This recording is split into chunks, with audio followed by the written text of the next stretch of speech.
Nous avons vérifié précédemment l'importance du débit d'air produit par le pulvérisateur et l'influence de la vitesse d'avancement sur la distribution de l'air et de la bouillie, paramètres essentiels d'un traitement efficace.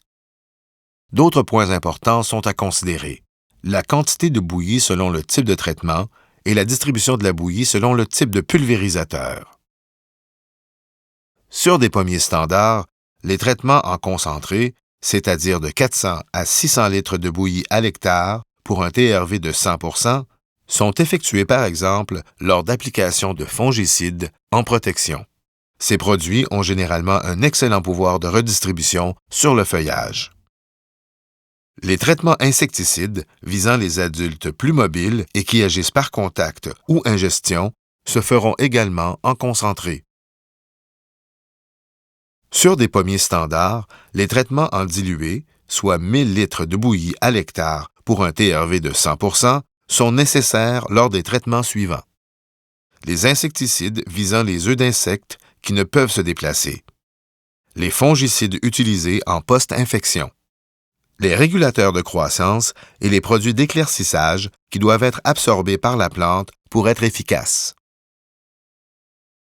Notez que lors de l'éclaircissage, il est généralement recommandé de fermer les buses correspondant aux branches fruitières du bas. Elles s'éclaircissent naturellement dû au manque de lumière qu'elles reçoivent.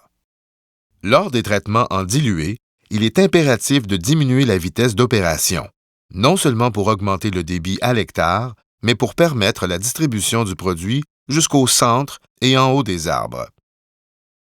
Pour permettre une bonne distribution du produit, le choix et l'agencement des buses sur la rampe de pulvérisation se fera selon le type de pulvérisateur.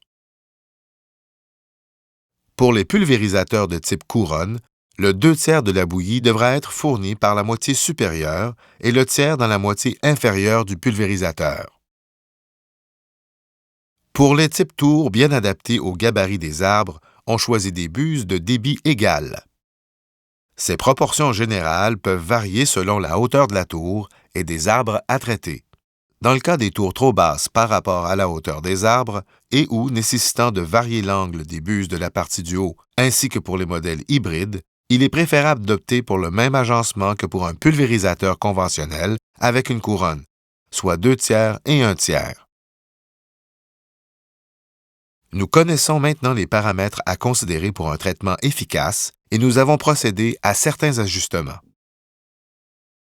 On peut valider ces ajustements et vérifier la répartition de la bouillie à l'aide de papiers hydrosensibles.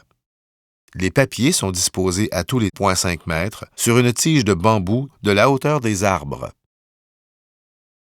Une première tige est installée entre le passage du tracteur et l'extrémité du pommier et nous donne une image de la répartition de la bouillie de bas en haut à la sortie du pulvérisateur en absence de tout obstacle.